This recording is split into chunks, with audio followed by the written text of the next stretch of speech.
Morning students. हमने 10th class में बेटा हम जो पढ़ रहे थे वो टॉपिक था हमारा प्रत्यय। हम प्रत्यय में पहला प्रत्यय पढ़ चुके थे तव्यत प्रत्यय, उसी के मैं कुछ नियम पढ़ा चुकी थी और कुछ शेष नियम हमारे पास अभी भी बाकी हैं। तो जो नियम मैंने पढ़ाया था उसमें था कि तव्यत में से बेटा तव्य शेष रहता है और तव्यत प्रत्यय किसमें होता है? कृदंत प्रत्यय में। कृदंत प्रत्यय कहाँ लगते हैं? धातुओं के बीच में। तव्यत प्रत्यय कहाँ लगाए जाते हैं? शब्दों के बीच में। और स्त्री प्रत्यय कहाँ लगाते हैं? पुल्लिंग शब्दों को स्त्रीलिंग बनाने के लिए स्त्री प्रत्यय का प्रयोग किया जाता है। क्लियर आपको इतना? इसके बाद हम बात करते हैं तव्यत प्रत्यय की, जो कि मैं आपको पिछली वीडियो में समझा चुकी थी, लेकिन उसके कुछ नियम मेरे पास अभी भी बाकी है। उन नियमों को मैं आगे बढ़ाते हुए आपको बता रही हूँ कि ये कह रहा है कि धातु के अंतिम ह का लोप हो जाता है। अब क्या कह रहा है हमारा नियम कि धातु के अंदर जो अंतिम ह है, यदि कोई धातु कुछ धातुएं ऐसी होती है जिनके अंदर क्या होता है? अंतिम वर्ण ह होता है, तो उस ह का क्या करते हैं? हम लोप कर देते हैं, उसे छिपा देते हैं तथा पूर्व के अ के स्थान पर ओ हो जाता है। तो और पूर्व में जो पहले वाला जो अ होता है उसको हम ओ गुण कर देते हैं। कौन सा गुण कर देते हैं? ओ गुण। तो यहाँ तक की बात हमारी होती है।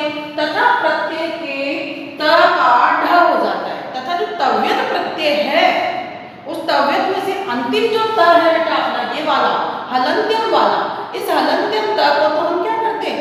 लोप कर देते हैं। अब हमारा क्या शेष रहता है? तव्य शेष रहता है। तो तव्य में जो ये पहले वाला त है इसको हम ढ में बदल देते हैं। क्लियर है आपका? प्रथम वर्ण को हम चौथे वर्ण में बदल देते हैं। मैं दोबारा बता रही हूँ कि धातु के अंतिम ह का लोप हो जाता है तथा पूर्व के अ के स्थान पर ओ हो जाता है तथा प्रत्यय के त का ढ हो जाता है। देखो आप एग्जांपल में देखिए, मैं इसमें समझा देती हूँ, क्लियर होगा आप लोगों को बिल्कुल।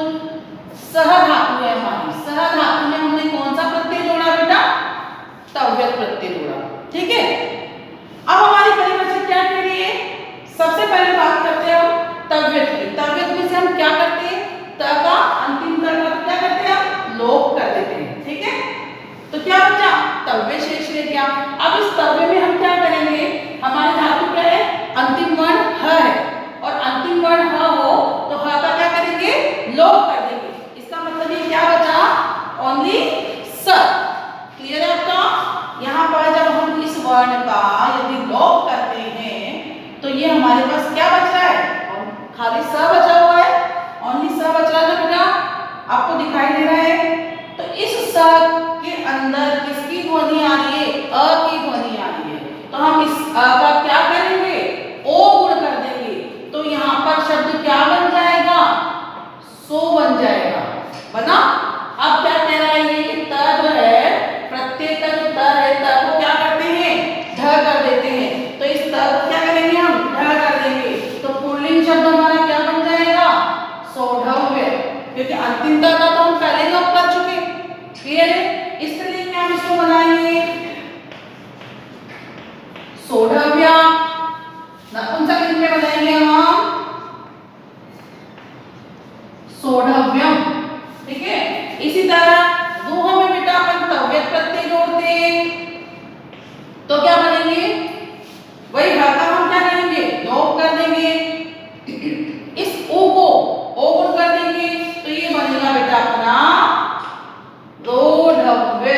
क्योंकि तव्यत में से आप तो ये याद रखो, सिंपल सी ट्रिक है कि तव्यत में से तव्य शेष रहता है और जिन धातुओं के में पीछे अंतिम वर्ण आता है वहां तव्य नहीं रह करके ढव्य शेष रहता है। तो यहाँ पर रोढ़व्य स्त्रीलिंग बनाओ, रोढ़व्य, और नपुंसकलिंग बनाएंगे बेटा अपन रोढ़व्यम। इसी तरह लिए में हम तव्यत जोड़ेंगे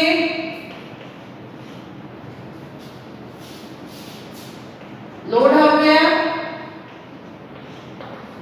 लोढ़व्य और लोढ़व्यम। इसी तरह लास्ट हमारा वह धातु, वह में जब हम तव्यत प्रत्यय जोड़ते हैं तो हमारा बनता है वोढ़व्य, वोढ़व्य।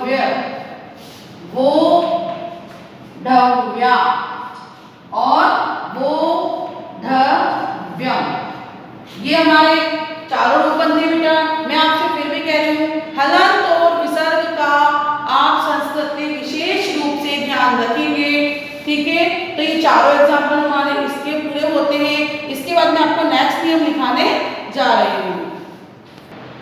हाँ तो स्टूडेंट्स देखो बेटा, तवियत का हमारा दूसरा नियम ये कह रहा है कि कुछ धातुओं के ह का ग हो जाता है। कुछ धातुएं जो हमने पहले वाले नियम में पढ़ा था, तो उसमें क्या पढ़ा था कि यदि धातु के अंतिम वर्ण ह हो तो उसका लॉग कर देते। तो वो कौन कौन सी धातुएं जिनके अंतिम वर्ण ह का हम लॉग करते हैं, तो वो 4 धातुएं थी जिनको मैं आपको क्लियरली लिखा चुकी हूँ। तो वो आपको लर्न ही करनी पड़ेगी कि इन 4 धातुओं के अंतर्गत ह का लोप होता है। अब इसमें जो है कि कुछ धातुओं के ह का ग हो जाता है तथा प्रत्येक के त का ध हो जाता है। तो देखो ये नियम भी हमारा कह रहा है कि अब कुछ धातुएं ऐसी भी हैं जिनका अंतिम वर्ण ह तो है, लेकिन उन ह का क्या करेंगे हम ग कर देंगे।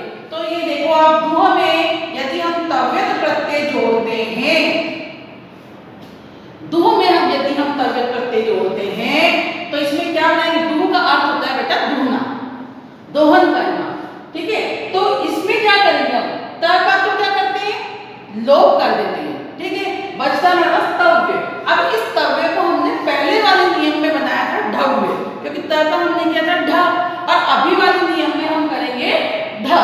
इन वर्णों को देखते हुए नियम अनुसार आपको याद रखना पड़ेगा। तो इसको हम बनाएंगे पुल्लिंग में, और ऊ का क्या करते हैं ओ गुण कर देंगे। तो यहाँ पर देखो पुल्लिंग में बनेगा हमारा ह का तो हमने क्या किया ग कर दिया, तो ये आधा ग बना दिया, क्योंकि यहाँ पर क्या है ह क्या है आधा है, और ग भी हम आधा ही बनाएंगे। क्यों बनाएंगे, क्योंकि व्यंजन वर्ण है ग, ठीक है।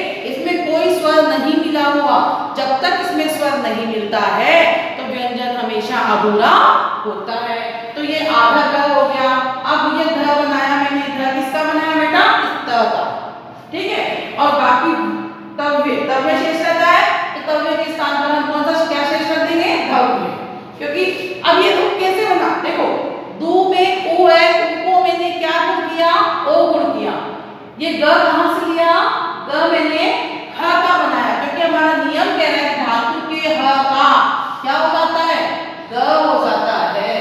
तो धातु में स्थित ह है, ह को मैंने क्या बनाया ग बना दिया, ठीक है। तो ये ग हो गया।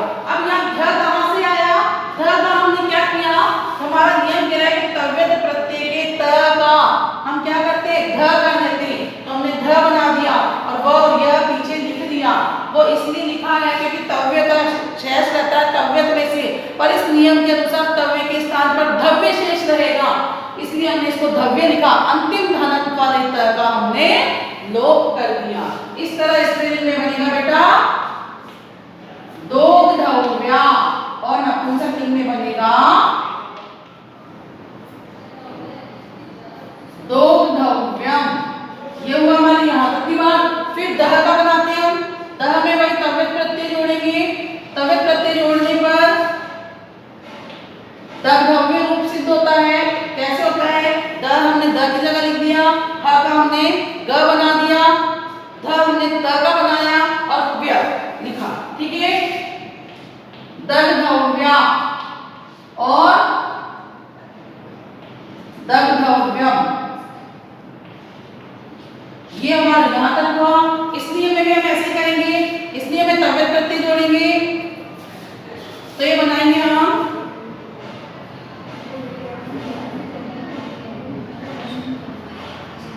स्निग्धव्य, ठीक है, स्निग्धव्य।